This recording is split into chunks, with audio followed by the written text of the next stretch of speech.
Hello friends, எப்படி இருக்கீங்க?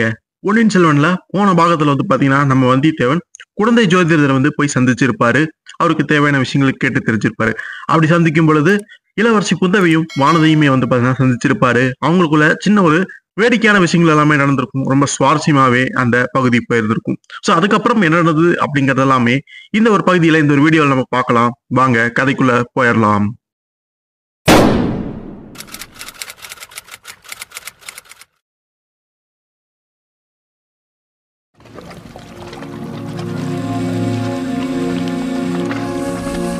திருவையாறு காவேரி பாயும் இடமெல்லாம் தனி சிறப்பை பெறுகின்றன. அதில் தஞ்சை நெற்களஞ்சியமாகவும் திருவையாறு இசை களஞ்சியமாகவும் திகழ்கிறது. இங்குதான் இசை மேதை தியாகராஜர் பிறந்து கர்நாடக இசையை வளர்த்தார். இன்றும் வருடா வருடம் திருவையாறு இசை திருவிழாவை நடத்தி கர்நாடக இசையை பேணி காத்து வருகிறார்கள். இன்றைக்கும் திருவையாறில் இசை மனம் கமழ்கிறது என்றால் அக்காலத்தை பற்றி நான் சொல்ல வேண்டுமா என்ன? வாருங்கள், நமது நாயகன் வந்தியத்தேவன் திருவையாற்றுக்கு வருகிறான். நாமும் அவருடன் சேர்ந்து பயணிப்போம். திருவையாற்றில் மக்கள் நீராடிக் கொண்டிருக்கிறார்கள்.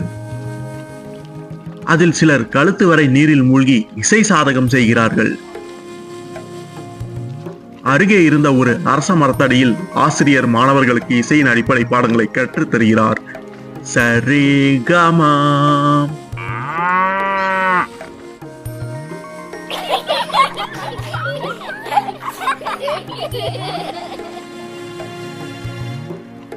ஐயா, இது எந்த ஊர்?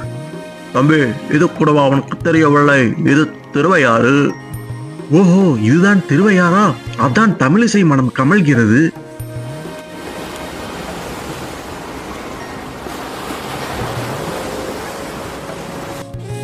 இசையை இவர்கள் விளையாட்டாகவே பழகுகிறார்களே. திருவையாறில் மக்கள் இசை பயிற்சி செய்வதையும் நீராடி மகிழ்வதையும் திருவையாறின் இயற்கை வளங்களை ரசித்துக் கொண்டும் வருகிறான் வந்தியத்தேவன். சங்கீத வித்வான்கள் தங்களின் வீட்டின் திண்ணையில் அமர்ந்தபடி அவரவர்களின் இசை வாத்தியங்களை மீட்டுகிறார்கள்.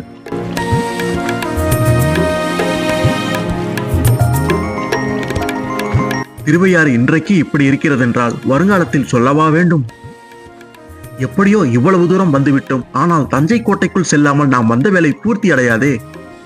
சின்ன பழுவேட்டரையரின் கட்டுக்காவலை மீறி தஞ்சை கோட்டைக்குள் செல்வது என்பது யமனிடம் சென்று மீண்டு வருவதற்கு சமம் என்பார்களே. அப்படி இருக்கையில் தஞ்சை கோட்டைக்குள் நாம் எப்படி செல்வது?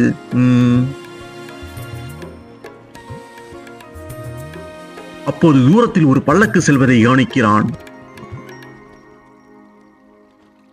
ஆஹா, நேற்று மதுராந்தகர் வந்த பல்லக்கு அல்லவா இது?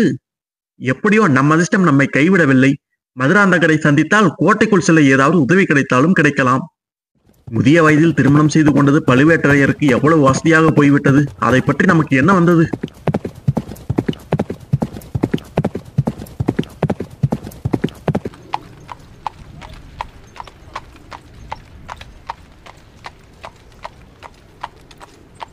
யார் நீ? எங்களை ஏன் பின்தொடர்ந்து வருகிறாய்?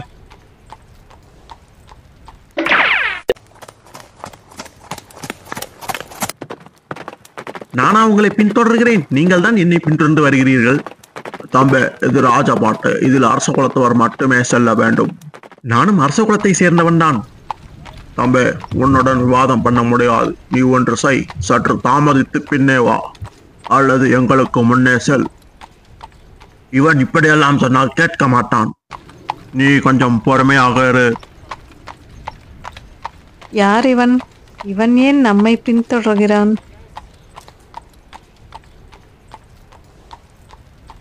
இளவரசரை சந்தித்தே ஆக வேண்டும். கிடைத்த இந்த வாய்ப்பை நழுவ விடக்கூடாது. தம்பி, எத்தனை முறை உன்னிடம் சொல்வது? ஒன்று முன்னாடி போ அல்லது பின்னாடி வா. சரி, நீங்கள் கூறியபடியே நான் முன்னே செல்கிறேன்.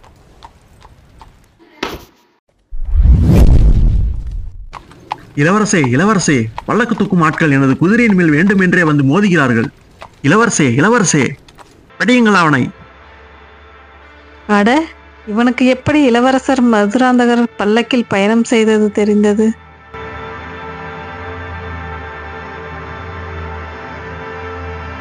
நிறுத்துங்கள். அட, என்ன இது? பெண்ணின் குரல் கேட்கிறதே. தாங்கள் பழுவூர் இளையராணி தானே? ஆமாம், நான் பழுவூர் இளையராணி நந்தினிதான். ஆஹா, கும்பிட போன தெய்வம் குறுக்கே வந்த மாதிரி அல்லவா இருக்கிறது. தங்களை பார்ப்பதற்காகவே இத்தனை தூரம் வந்தேன். சற்று முன் நீ என்ன சொன்னாய்? பல்லக்கு தூக்கும் ஆட்களை பற்றி ஏதோ முறையிட்டாயே. அவர்கள் பல்லக்கை கொண்டு வந்து உனது குதிரையின் மீது மோதினார்களா? ம். ஆஹா, காஞ்சிப்பட்டின் மென்மையும் கல்லின் போதையும் காட்டுத்தேனின் இனிப்பும் கார்காலத்து மின்னலின் ஜொலிப்பும் ஒரு பெண் குரலில் கலந்திருக்க முடியுமா? இதோ அவ்விதமே கலந்திருக்கின்றனவே. என்ன, நான் கேட்பது உனது காதிலே விழவில்லையா? ஆம் மகாராணி, இவர்கள் அப்படித்தான் செய்தார்கள். என் குதிரை பாவம் மிரண்டு போய்விட்டது. நீயும் மிரண்டுதான் போயிருக்கிறாய். துர்க்கை அம்மன் கோயில் பூசாரியிடம் சென்று வேப்பிலை அடிக்கச் சொல்லு, பயம் தெளியட்டும். வேடிக்கை பேச்செல்லாம் என்னிடம் வேண்டாம், உண்மையை சொல். யார் நீ? நான் வானர் குலத்தைச் சேர்ந்தவன். எனது பெயர் வல்லவரையன் வந்தியத்தேவன். காஞ்சியிலிருந்து வந்திருக்கிறேன். காஞ்சியிலிருந்து வந்திருக்கிறான் என்றால் நிச்சயம் கரிகாலன் ஆளாகத்தான் இருப்பான். நீ எதற்காக பல்லக்கின் மேல் உன் குதிரையை கொண்டு மோதினாய்? ஆழ்வார்க்கடியான் தங்களிடம் தெரிவிக்கும்படி ஒரு செய்தியை கூறி அனுப்பினார். அதற்காகவே இந்த சூழ்ச்சியை செய்தேன். இவன் மிகப்பெரிய ஜாலக்காரனாய் இருக்கிறானே. இவனை நம் அந்தப்புறத்திற்கு வரவழைத்து விசாரிப்பதுதான் சரியாக இருக்கும். சரி, நடுசாலையில் நின்று பேசுவது உசிதமல்ல. நாளை என் அரண்மனைக்கு வா. எல்லா விஷயமும் அங்கே விவரமாக பேசிக்கொள்ளலாம். கோட்டைக்குள் நான் எப்படி வருவது? இதை காட்டினால் கோட்டைக்குள்ளும் விடுவார்கள், என் அரண்மனைக்குள்ளும் விடுவார்கள்.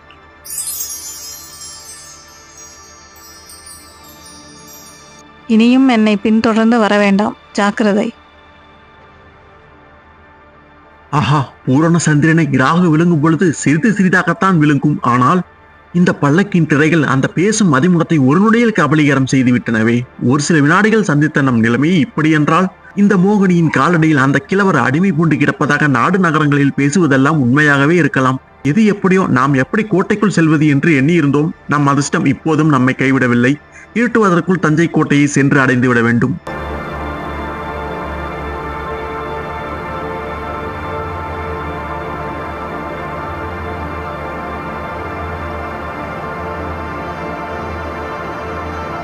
சோழ நாட்டின் தலைநகரம் தஞ்சை கோட்டை. கோட்டையின் வெளிப்புறத்தில் மக்கள் பெருந்திரளாக கூடியிருக்கிறார்கள். அக்கூட்டத்தில் மக்களோடு மக்களாக வந்தியத்தேவன் குதிரையின் மேல் அமர்ந்தபடி காத்திருக்கிறான். பூட்டிய கோட்டைக்கு முன்னால் இவர்கள் எல்லாம் எதற்காக நிற்கிறார்கள்? ஆஹா, மலர்களின் வாசம் அற்புதமாக இருக்கின்றதே. ஐயா, எல்லோரும் எதற்காக வீதியோரம் ஒதுங்கி நிற்கிறார்கள்? ஏதாவது ஊர்வலம் கிருவலம் வரப்போகிறதா? தாங்கள் இந்த பகுதிக்கு புதியவரா? நீங்கள் எந்த ஊர்?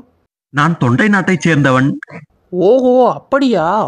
தாங்கள் குதிரை மேலிருந்து கீழே இறங்கி நிற்பது நல்லது. ஆமாம், எதற்காக என்னை இறங்க சொல்கிறாய்? இப்போது வேளக்காரப்படை கோட்டைக்குள்ளிருந்து வெளிவரப்போகிறது. அந்நேரத்தில் நீங்கள் குதிரை மேலிருந்தால் உங்களையும் உங்கள் குதிரையையும் கொண்டு சென்று விடுவார்கள். குதிரையையும் ஆளையும் கொண்டு போனால் சும்மா விடுவார்களா? தங்களின் நன்மை கருதியே நான் இதை கூறுகிறேன். என்ன என்ன இது? இடிமுழக்கம் போன்ற சத்தம் கேட்கிறது. சத்தம் கேட்குதா? வேளக்காரப்படை வெளியே வருகிறது. குதிரையை விட்டு உடனே இறங்கி விடுங்கள்.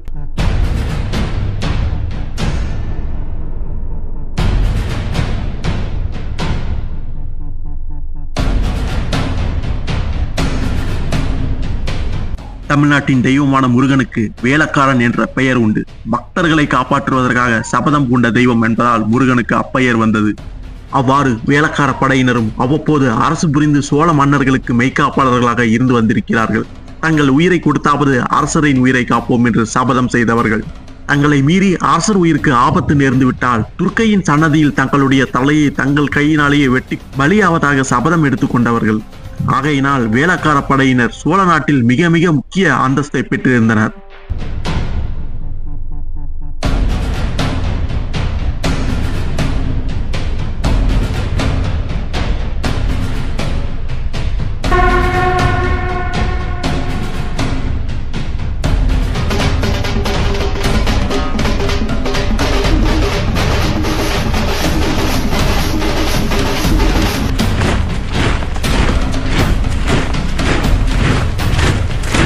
சுந்தர சோழ மன்னர் வாழ்க வாழ்க, தஞ்சையர் கோன் வாழ்க வாழ்க.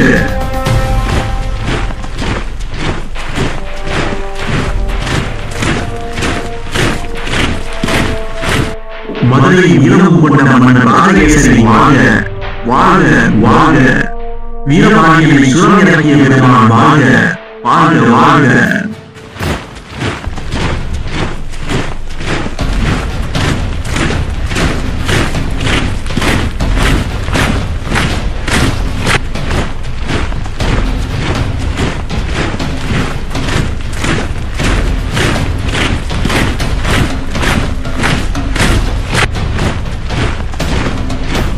சுந்தரசோழ மகாராஜாவுக்கு இந்த வேலைக்கார படைதான் மிகப்பெரிய பாதுகாப்பு. அவர்கள் மட்டும் இல்லைன்னா ஏனப்பா நம்ம சின்ன பழுவேட்டரை மீறி யமன் கூட மகாராஜாவை நெருங்க முடியாது, தெரியும்ல. வெற்றிவேல் வீரவேல், வெற்றிவேல் வீரவேல், வெற்றிவேல் வீரவேல்.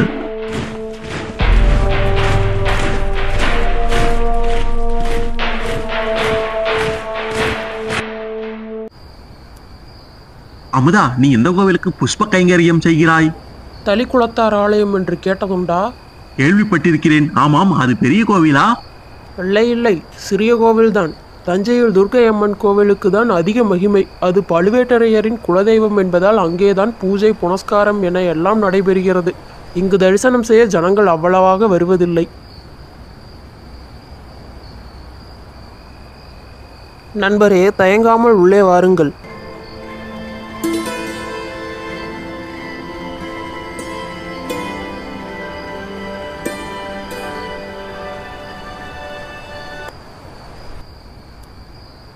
நண்பாக என்ன யோசிக்கிறீர்? என் தாயின் நினைவு வந்துவிட்டது. அமுதா, உன் அன்னையின் கைப்பக்குவம் பிரமாதம். என் தாய்க்கு பேசவும் கேட்கவும் தான் முடியாதே ஒழிய மற்றபடி மிகவும் ஞானம் பெற்றவள்.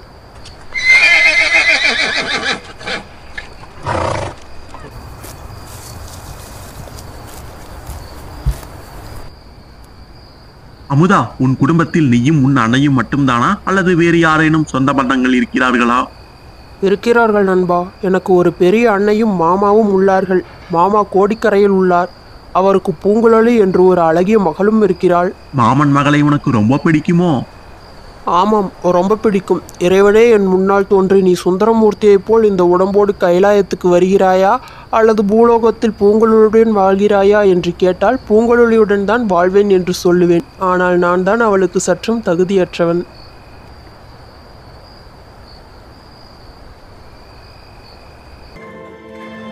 ஆஹா, என்ன அழகு!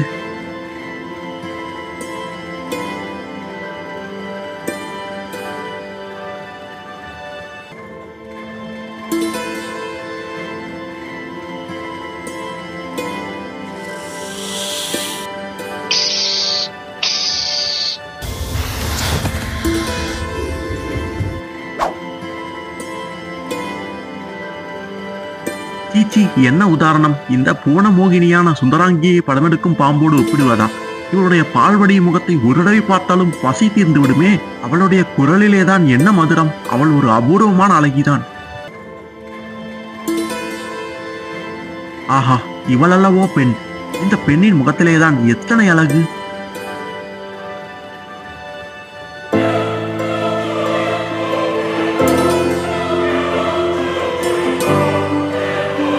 இந்த இரண்டு முகங்களும் அழகிய முகங்களாயினும் அதற்குள் தான் எத்தனை வேற்றுமை!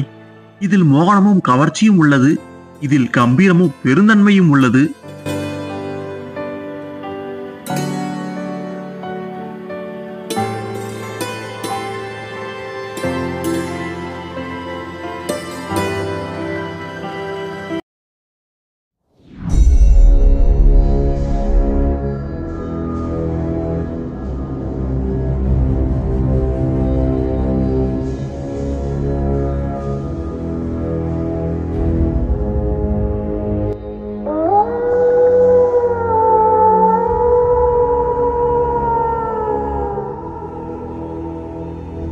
திருப்புரம்பியம் பள்ளிப்படை.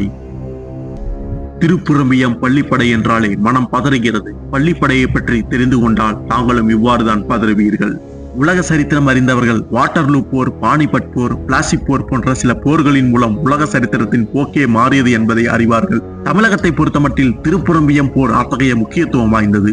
கரிகால் வளவன், பெருநற்கிள்ளி, இளஞ்சேட் சென்னி, தொடித்தோட் செம்பியன் முதலிய பழைய சோழகுல மன்னர்கள் தமிழ்நாட்டை மிக சீரும் சிறப்புமாக ஆட்சி செய்து வந்தார்கள். அதன் பின் 500-600 ஆண்டுகளாக சோழகுல புகழ் குறைந்து கொண்டே வந்தது. வடக்கே பல்லவர்களும் தெற்கே பாண்டியர்களும் பலம் பெற்றிருந்தார்கள். அது சோழர்கள் சிற்றரசர்களாக இருந்த காலம். அப்போது பாண்டியர்களுக்கும் பல்லவர்களுக்கும் நடக்கும் போரில் மாறி மாறி பங்கெடுத்து சோழர்கள் தங்களின் போர் குணத்தை குறையாமல் பார்த்து கொண்டனர். இறுதியாக திருப்புரம்பியம் போரில் பல்லவர்களுடன் இணைந்து பாண்டியர்களை எதிர்த்தனர். போரில் தோல்வியுறும் தருவாயில் அப்போரின் போக்கை மாற்றி அமைத்தார் விஜயாலய சோழன். இவர் பல போர்களில் பங்கெடுத்து தன் மேனையில் 96 விழுப்புண்களை பெற்றவர். என் கொண்ட 90 மேலும் 3 புண் கொண்ட வெற்றி புரவலன். இவ்வாறு புலவர்களால் பாடப்பெற்ற வீராதி வீரர். இவருக்கு இணையான வேறொரு வீரனை வரலாற்றில் எங்குமே காண முடியாது. அப்படி என்னதான் வீரச் செயல் புரிந்தார் என எண்ணுகிறீர்களா? அப்படி என்றால் அவரை களத்தில் சென்று பார்ப்போம் வாருங்கள். நமது கதை நடந்த காலத்துக்கு சுமார் 100 ஆண்டுகளுக்கு முன்னால். அப்பா, பாண்டிய மன்னன் வரகுணவர்மனிடமிருந்தும் பல்லவ மன்னன் அபராஜிதவர்மனிடமிருந்தும் அழைப்பு வந்திருக்கிறது. தாங்கள் தான் கூற வேண்டும், நாம் யாருடன் இணைந்து யாரை எதிர்ப்பது என்று. மகனே ஆதித்தா, பாண்டியன் அருகிலேயே இருப்பவன். அவன் பலம் பெறுவது நமக்கு நல்லதல்ல. ஆகையால் இம்முறை பல்லவனுடன் இணைந்து பாண்டியனை எதிர்க்க வேண்டும். அதுதான் நமக்கு நல்லது. ஆகட்டும் தந்தையே.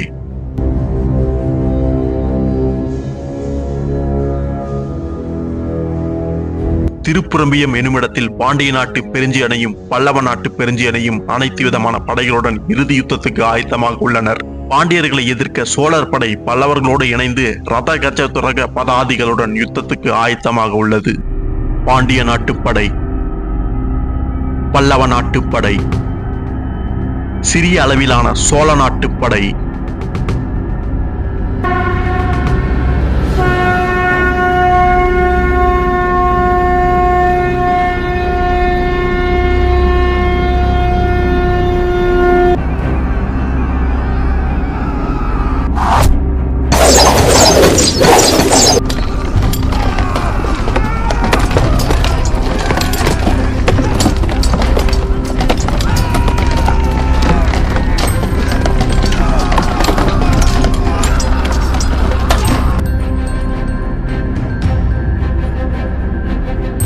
மூன்று நாட்கள் இடைவிடாது யுத்தம் நடைபெறுகிறது. 3ஆம் நாள் போர் உச்சக்கட்டத்தை அடைந்தது. இரு தரப்பினரிடையே யார் வெற்றி கொள்வார் என்பதை கணிக்க முடியாதபடி போர் கடுமையாக நடந்தது. திரும்பிய திசையெல்லாம் இரத்த ஆறு ஓடியது. ஆனால் 4ஆம் நாள் யுத்தத்தின் போக்கே மாறுகிறது. பல்லவ படை கலைப்படைய, மறவர் குல பாண்டியர்களோ கலைப்பு என்றால் என்னவென்றே அறியாதவர்களாக இருக்கிறார்கள். பாண்டியர்களின் கை ஓங்குகிறது. பல்லவ படை தோற்று பின்வாங்குகிறது. 4ஆம் நாள் இரவு பல்லவர்களின் பாசறையில் சபை கூடுகிறது. அதில் பல்லவ மன்னன் அபராஜிதவர்மன், கங்க நாட்டு மன்னன் பிரதிவிபதி, சோழ நாட்டு மன்னன் 1ஆம் ஆதித்தன் மற்றும் அவனுடைய தந்தை விஜயாலய சோழன் ஆகியோர் கூடி ஆலோசனை செய்கிறார்கள். போரின் போக்கை பார்த்தால் நாம் தோற்பது நிச்சயம். பின்வாங்கி கொள்ளிடத்து வடகரைக்கு சென்றிடுவதுதான் நல்லது. ஆம், பல்லவ மன்னன் கூறுவதுதான் சரி. பின்வரும் சந்தர்ப்பத்தில் பார்த்து கொள்ளலாம். நான் கூறுவதை கேளுங்கள். பின்வாங்க வேண்டிய அவசியமே இல்லை. தந்தையே, தாங்கள் சூழ்நிலை அறியாமல் பேசுகிறீர்கள். சூழ்நிலையை அறிந்துதான் நான் பேசுகிறேன் மகனே. நான் சொல்வதை கேளுங்கள். உடனே எனக்கு ஒரு யானையை கொண்டு வாருங்கள். யானைப்படை முற்றிலுமாக அழிந்து விட்டது அரசே. என்ன சொன்னீர்? யானைப்படை அழிந்து விட்டதா? அப்படி என்றால் ஒரு குதிரை ஏனும் கொண்டு வாரும். அதையும் முற்றிலும் அழித்து விட்டார்கள். சோழ நாட்டு சுத்த வீரர்கள் யாரேனும் இருவர் உயிரோடு மிஞ்சி இருக்கிறார்களா? இருந்தால் வாருங்கள். இப்படி கர்ச்சிக்கும் இந்த கிழவனின் வயது 90. அது மட்டுமில்லை, ஏற்கனவே நடந்த போரில் ஏற்பட்ட கொடிய காயத்தால் தன் கால்கள் 2ஐயும் இழந்தவர். இருவருக்கு பதிலாக 200 சோழ வீரர்கள் வந்து நிற்கிறார்கள். 2 பேராக வரிசையாக நெல்லுங்கள். என்னை சுமக்கும் 2 விழுந்தால் பின்னால் வரும் 2 என்னை தூக்கி கொள்ள வேண்டும். புரிந்ததா? புறப்படுங்கள்.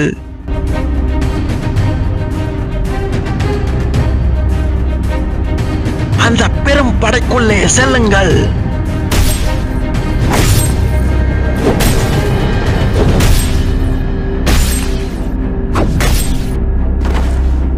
விஜயாலய சோழனின் வாள் திருமாலின் சக்கரம் போல் சுழல்கிறது. எதிரியின் தலைகள் உருளுகின்றன.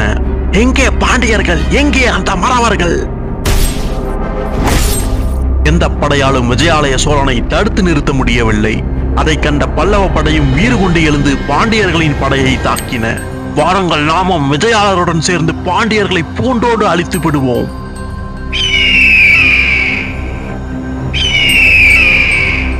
பாண்டிய படை தோற்று சிதறி ஓடியது. இப்போரில் பிரதிவிபதி வீர சொர்க்கம் அடைகிறான். அவனுக்கு களத்தில் வீரக்கல் நாட்டி பள்ளிப்படை கோயில் எடுத்தார்கள்.